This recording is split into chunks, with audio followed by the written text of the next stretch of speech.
بسم اللہ الرحمن الرحیم بسم اللہ الرحمن الرحیم الحمد لأہلہ والصلاة علی اہلہا۔ عزیز طلباء السلام علیکم ورحمۃ اللہ وبرکاتہ۔ شرح الامہ اول درس نمبر 52 میں وضو کے اندر موالات کی شرط پر مفصل گفتگو ہوگی، اور اس درس میں مفہوم موالات کا ذکر ہوگا اور وضو میں موالات کا حکم کیا ہے اس پر گفتگو ہوگی۔ اشہر اقوال کا معنی ذکر ہوگا اور اشہر اقوال کے مقابلے میں جو نظریات ہیں ان کو بیان کیا جائے گا۔ جفاف حسی اور تقدیری کا مفہوم بھی بیان کیا جائے گا، اور حکم موالات میں عامد، ناسی اور جاہل حکم کا مسئلہ بھی زیر بحث آئے گا۔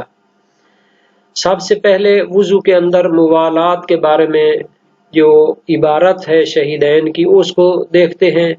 فرمایا موالین فی فعلہ بحیث لا یجف السابق من الاعضاء علی العضو الذی هو فیہ مطلقا علی اشہر الاقوال۔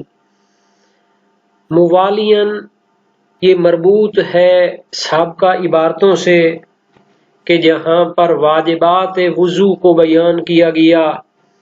وضو کے اندر سب سے پہلا واجب نیت تھی، اور اس کے بعد منہ کا دھونا اور ہاتھوں کا دھونا اور سر کا مسح اور پاؤں کا مسح جو ہے نا جی واجبات میں سے تھے۔ ترتیب کو بھی ذکر کیا گیا اور فرمایا موالین فی فعلہ، یعنی وضو کی انجام دہی میں موالات سے کام لے۔ موالات کا معنی کیا ہوتا ہے؟ یعنی افعال وضو کو پے در پے انجام دے۔ ایسا نہ ہو کہ ایک فعل انجام دینے کے بعد بہت زیادہ اس میں فاصلہ ڈال دے۔ تو وضو کے انجام دہی میں موالات سے کام لے، اس طرح کے سابقہ اعضاء خشک نہ ہوں۔ بحیث لا یجف السابق من الاعضاء علی العضو الذی هو فیہ مطلقا، جس عضو میں وہ موجود ہے اس سے پہلے اعضاء خشک نہیں ہونے چاہیے، مطلقاً، چاہے اختیاری صورت میں ہو چاہے اضطراری صورت میں ہو۔ وضو جب انسان کر رہا ہے اس کا یہ معنی نہیں ہے کہ اگر اس کی کوئی مشکل ہے، کوئی اضطرار ہے، تو اگر سابقہ اعضاء خشک ہو جائیں تو اس کا وضو ٹھیک ہو، اور اگر جناب علی اختیاری صورت ہے اور اس کی کوئی پریشانی نہیں ہے تو پھر اس کے جناب سابقہ اعضاء خشک نہیں ہونی چاہیے۔ اس طرح نہیں ہے، بلکہ بطور مطلق انسان کو وضو کرتے ہوئے اس طرح پے در پے افعال کو انجام دینا چاہیے کہ سابقہ اعضاء خشک نہ ہوں۔ علی اشہر الاقوال، یہ مشہور تر قول کی بنیاد پر ہے، چونکہ اس قول میں اس مسئلہ موالات میں بہت سارے اقوال پائے جاتے ہیں، تو فرماتے ہیں کہ اس کے بارے میں مشہور تر، زیادہ مشہور قول یہی ہے کہ سابقہ اعضاء کو خشک نہیں ہونا چاہیے۔ لیکن اس کے مقابلے میں پھر کچھ اقوال ہیں کہ اگر سابقہ جو ہے عضو خشک نہ ہو، یعنی جس عضو میں وہ موجود ہے اس سے پہلے والا خشک نہ ہو، اگرچہ کہ اس سے پہلے والے اعضاء خشک ہو جائیں تو پھر وہ مشکل نہیں ہے۔ تو اس طرح وہ تفصیلات دیتے ہیں۔ یہاں پر جو فنی جو اصطلاح ہے وہ موالات کا معنی ہے، والا یوالی موالین کا معنی ہوتا ہے پے در پے انجام دینا، اور اشہر جو ہے نا جی یہ اصطلاح ہے جناب علی اس کے شہرت کے حوالے سے، کہ جہاں پر علم اصول میں بحث کی جاتی ہے کہ ایک جو ہے نا جی قول وہ کیا ہے زیادہ مشہور ہے، جبکہ اس کے مقابلے میں مشہور قول بھی ہوتا ہے۔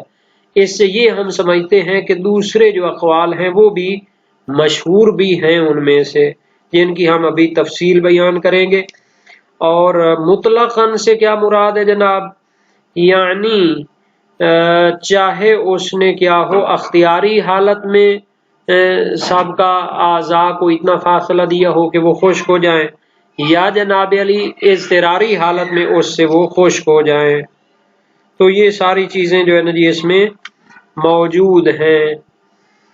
اب ہم آتے ہیں اس میں جو دیگر اقوال ہیں ان کو ذرا تفصیل کے ساتھ جان لیتے ہیں۔ فرماتے ہیں کہ وضو کے بارے میں موالات واجب ہوتی ہے، اس میں کوئی اختلاف نہیں، لیکن اس کے معنی میں اختلاف کیا گیا ہے۔ ایک یہ ہے کہ سابقہ اعضاء میں سے کوئی بھی عضو خشک نہیں ہونا چاہیے، اس طرح انسان کو پے در پے اپنے افعال انجام دینے چاہیے وضو کے کہ سابقہ کوئی عضو بھی خشک نہ ہو۔ اگر سابقہ اعضاء میں سے کوئی بھی عضو خشک ہو گیا تو پھر وضو باطل ہو جائے گا اور دوبارہ سے اس کو انجام دینا پڑے گا۔ اکثر علماء اسی کے قائل ہیں۔ اس کے لیے وہ موثق ابو بصیر سے استفادہ کرتے ہیں، امام صادق علیہ السلام سے منقول ہے، اذا توضأت بعد وضوئک وعرض لک حاجۃ حتی یبس وضوءک فاعد وضوءک فإن الوضوء لا یبعد۔ فرماتے ہیں جب تو اپنا کچھ حصہ وضو کا انجام دے لے اور تمہیں کوئی ضرورت پیش آ جائے اور وضو کو چھوڑ دو کچھ دیر کے لیے اور پھر وضو کے اعضاء خشک ہو جائیں تو پھر دوبارہ سے وضو کرو، کہ وضو میں تبعیض نہیں ہو سکتی کہ آدھا وضو اب کر لیں باقی آدھا بعد میں کر لیں۔ صحیح معاویہ بن عمار صاباتی امام صادق علیہ السلام سے منقول ہے، ربما توضأت فنفد الماء فدعوت الجاریۃ فابطأت علی بالماء فیجف وضوئی فقال علیہ السلام اعد۔ عرض کی کہ میں کبھی وضو کر رہا ہوتا ہوں اور پانی ختم ہو جاتا ہے تو میں کنیز کو بلاتا ہوں اور وہ پانی لانے میں دیر کر دیتی ہے اور میرا وضو کے سابقہ اعضاء خشک ہو جاتے ہیں، فرمایا دوبارہ وضو کرو۔ یہ پہلا قول ہے کہ سابقہ اعضاء میں سے اگر کوئی بھی جناب خشک ہو جاتا ہے، اتنی دیر ہو جاتی ہے تو پھر وہ کیا ہو جاتا ہے، وضو باطل ہو جاتا ہے، اور معتبر روایات سے بھی اس کے لیے استفادہ کیا گیا ہے۔ دوسرا قول وجوب المتابعت بین الاعضاء اختیارا، کہ اختیاری صورت میں انسان پر واجب ہے کہ وہ اعضاء کے درمیان وہ موالات کا خیال رکھے، پے در پے ان کو انجام دے، اس طرح کہ جب ایک عضو سے فارغ ہو تو پھر دوسرے کو شروع کر دے اور جناب ان میں خلل نہ ڈالے، اور سابقہ جو ہے اعضاء کے خشک ہونے کے بغیر وہ وضو باطل نہیں ہوگا۔ یہ جو قول ہے خلاف شیخ طوسی، معتبر محقق ہلی، تحریر الاحکام علامہ ہلی، مصباح سید سے منقول ہے، اور یہ لوگ صحیح حلبی سے استفادہ کرتے امام صادق علیہ السلام سے منقول ہے، فرمایا اتبع وضوءک بعضہ بعضا، کہ اپنے وضو کو ایک کے بعد ایک انجام دو۔ اور حکم بن حکیم کی روایت امام صادق علیہ السلام سے ان الوضوء یتبع بعضہ بعضا، کہ وضو کے بعض افعال بعض کے بعد انجام دیے جاتے ہیں، لیکن اس میں مطابعت سے مراد اعضاء کی ترتیب لی جاتی ہے، جیسا کہ صادر روایت سے بھی سمجھا جاتا ہے کہ حکم کی روایت میں ہے، میں نے امام صادق علیہ السلام سے سوال کیا کہ ایک شخص وضو کرتا ہے اور جناب علی کیا کرتا ہے، جناب علی ان رجل ناسی من الوضوء الذراع والراس، یعنی کہ ہاتھوں کو دھونا اور سر کو مسح کرنا بھول جاتا ہے، ڈائریکٹ منہ دھونے کے بعد پاؤں کا مسح کر لیتا ہے۔ فرمایا یعید الوضوء ان الوضوء یتبع بعضہ بعضا، دوبارہ وضو کرے کہ وضو کے اعضاء کے درمیان پے در پے ہونا چاہیے یا ایک کے بعد ایک ہونا چاہیے، منہ دھونے کے بعد ڈائریکٹ پاؤں کو جناب مسح نہ کر ڈالیں۔ تیسرا قول تتابع اور پے در پے ہونے اور جفاف یعنی خشک ہونے اعضاء کے، ان میں سے ایک جو ہے نا جی وہ کیا ہے، اس کا لحاظ کیا جائے۔ اگر وہ پے در پے انجام دیتا ہے تو اس کا وضو باطل نہیں ہوگا اگرچہ سابقہ اعضاء خشک بھی ہو جائیں، اور اگر سابقہ اعضاء خشک نہ ہوں تو وضو باطل نہیں ہوگا اگرچہ کہ وہ پے در پے انجام نہ بھی دے۔ تو یہ لوگ کیا کرتے ہیں، روایات سابقہ کے درمیان جمع کرتے ہیں، اور یہ شیخ صدوق اور متاخرین کی ایک جماعت سے منقول ہے۔ چوتھا قول کون سا ہے جناب؟ فرماتے ہیں کہ سابقہ تمام اعضاء کا خشک ہونا معیار میں داخل نہیں ہے، بلکہ جس عضو میں وہ موجود ہے اس سے پہلے والا عضو جو ہے وہ خشک نہیں ہونا چاہیے۔ اگر وہ خشک نہیں ہوا، اس سے پہلے والے اعضاء خشک ہو جائیں تو پھر بھی وضو باطل نہیں ہوگا۔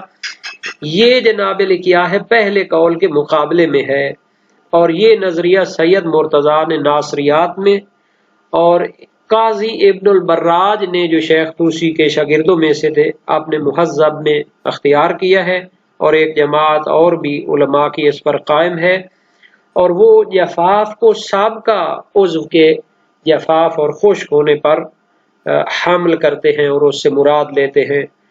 اس کا یہ ہے کہ جناب علی جب روایات میں جفاف اور خشک ہونے کو مراد لیا گیا ہے تو وہ تمام اعضاء کے خشک ہونے کو شامل ہے۔ اگر جس عضو میں موجود ہے اس سے سابقہ عضو خشک نہیں ہوتا لیکن اس سے پہلے والے اعضاء خشک ہو جاتے ہیں تو بھی وہ کیا ہے، روایات اس کو شامل ہیں۔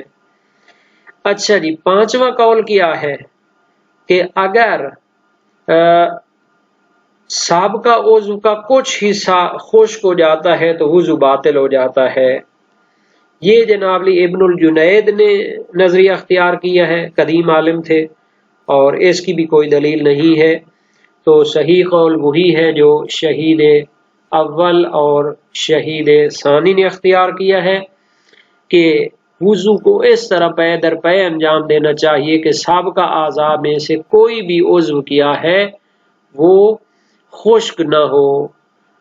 لیکن جناب علی یہ جو عبارت ہے اس میں تھوڑا سا وہ ہے، چونکہ کہا ہے کہ لا یجف السابق من الاعضاء علی العضو الذی هو فیہ، جس عضو میں وہ موجود ہے اس سے سابقہ اعضاء میں سے کوئی ایک اگر ہوتا تو پھر تو جناب ٹھیک تھا، لیکن یہ الف لام اس پر لگی ہوئی ہے، اس سے ظاہر یہ ہوتا ہے کہ جس عضو میں وہ موجود ہے اس سے پہلے والا عضو اگر خشک نہ ہو تو پھر وہ کیا ہوتا ہے جناب وضو باطل نہیں ہوتا، اگرچہ کہ اس وضو سے پہلے والے اعضاء میں سے کوئی خشک ہو جائے۔ حالانکہ یہ مراد نہیں ہے شہید ثانی کی، لیکن عبارت میں یہ جناب علی اشکال بہرحال موجود ہے، اور مطلقاً سے مراد پہلے بھی عرض ہو چکا ہے کہ چاہے اختیاری صورت میں وہ خشک ہو جائے سابقہ اعضاء، یا اضطرار اور کیا ہے کسی پریشانی کی وجہ سے یا کسی مجبوری کی وجہ سے۔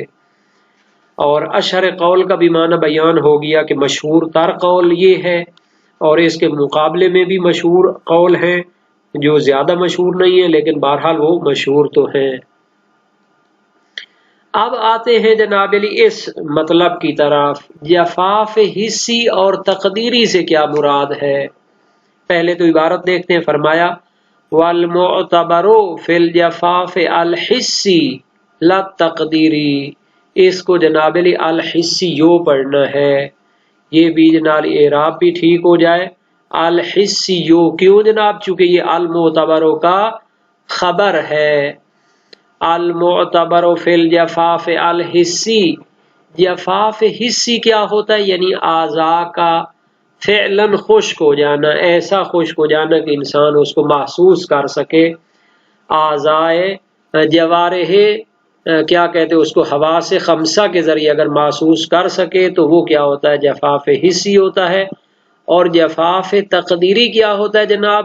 فرضی جفاف، مثلاً اگر سردیوں کے دن ہوں اس کے اندر وہ وضو کرتے ہوئے تھوڑا سا دیر کر دے، فاصلہ ڈال دے، تو ظاہر ہے کہ سردیوں میں وہ فضا مرطوب ہوتی ہے، جلدی اعضاء خشک نہیں ہوتے، تو اگر یہی وضو جتنی دیر لگا کے وہ کر رہا ہے یہ گرمی میں ہوتا تو فوراً اس کے پچھلے اعضاء کیا ہو جاتے؟ خشک ہو جاتے۔ تو فرماتے یہ جو تقدیری جفاف ہوتا ہے کہ اگر یہ جتنی دیر لگا رہا ہے اتنی دیر یہ گرمیوں میں لگاتا تو پھر اس کے سابقہ اعضاء کیا ہو جاتے؟ خشک ہو جاتے، لیکن سردیوں کی وجہ سے یہ خشک نہیں ہو رہے، تو یہ تقدیری اور فرضی جفاف ہوگا، خشکی ہوگی، اور فعلی اور حسی جفاف وہ معیار ہے۔ اگر تقدیری ہو یعنی سردیوں میں وہ دیر کر دے لیکن فعلاً اس کے اعضاء اور جوارح میں سے کوئی خشک نہ ہوا ہو تو پھر اس کا جو وضو ہے وہ ٹھیک ہوگا۔ جفاف فرضی تقدیری یعنی موالات کے ختم ہونے کا معیار حصی خشکی ہے نہ کہ فرضی خشکی۔ اگر ہوا سرد اور مرطوب ہو اور وضو کرنے والا کیا کرے فاصلہ ڈال دے ان کے اندر، اور فرض یہ ہو کہ اتنا فاصلہ اگر گرمیوں میں ڈالا جاتا تو یقیناً صاحب کا اعضاء خشک ہو جاتے، تو کہتے ہیں کہ چونکہ سردیوں کی وجہ سے ابھی خشک نہیں ہوئے تو پھر وہ وضو کیا ہوگا؟ صحیح ہوگا۔ یہ جناب علی تھا جفاف حصی اور تقدیری کا مفہوم، اور ان کا حکم بھی بیان ہو گیا کہ جفاف حصی سے وضو باطل ہوتا ہے، جفاف تقدیری سے وضو باطل نہیں ہوتا۔ آخری بات اس میں یہ ہے کہ ولا فرق فیہ بین العامد والناسی والجاہل، اس حکم میں فرق نہیں ہے کہ جناب علی موالات کا جو کیا ہوتا ہے، موالات کا خیال رکھنا واجب ہوتا ہے، اور سابقہ اعضاء کے خشک ہونے سے وضو باطل ہو جاتا ہے۔ اس میں فرق نہیں ہے کہ انسان جان بوجھ کر دیر کرے اور اس کے سابقہ اعضاء خشک ہو جائیں تو بھی اس کا وضو کیا ہو جائے گا؟ باطل ہو جائے گا۔ والناسی، چاہے بھول چوک کر ایسا کرے، ہاں جی وضو کر رہا تھا لیکن درمیان میں بھول گیا، تھوڑا اس نے وقفہ ڈال دیا اور سابقہ اعضاء کیا ہو گئے؟ خشک ہو گئے، تو بھی اس کا وضو باطل ہو جائے گا۔ اس طرح نہیں ہے کہ اگر جان بوجھ کر کرے تو وضو باطل ہو جائے اور بھول کر کرے تو وضو باطل نہ ہو۔ جیسے روزے میں ہوتا ہے، جان بوجھ کر کھائیں تو روزہ باطل ہو جاتا ہے، لیکن بھول کر کھائیں تو روزہ باطل نہیں ہوتا۔ تو یہ کیا ہوتا ہے، بعض احکام میں فرق ہوتا ہے لیکن اس موالات والے حکم میں اس کا فرق نہیں ہے۔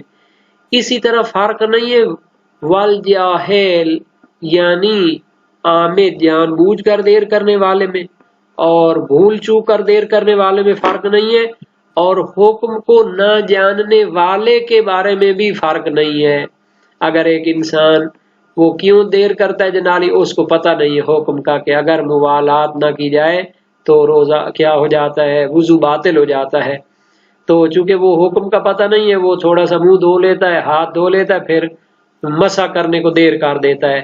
تو اب چونکہ یہ کیا ہے، حکم نہیں جانتا تھا تو اس کو معاف کر دیا جائے۔ کہتے ہیں اس مسئلے میں حکم نہ جاننے والے کو بھی جناب علی کوئی چھوٹ نہیں ہے، اور اس کا وضو بھی باطل ہو جائے گا اگر سابقہ اعضاء خشک ہو جاتے ہیں۔ تو یہ تھا جناب علی سارا مسئلہ جو موالات کے بارے میں تھا، اور اس کی تفصیل یہاں پر بیان ہو گئی۔ وفقکم اللہ جناب۔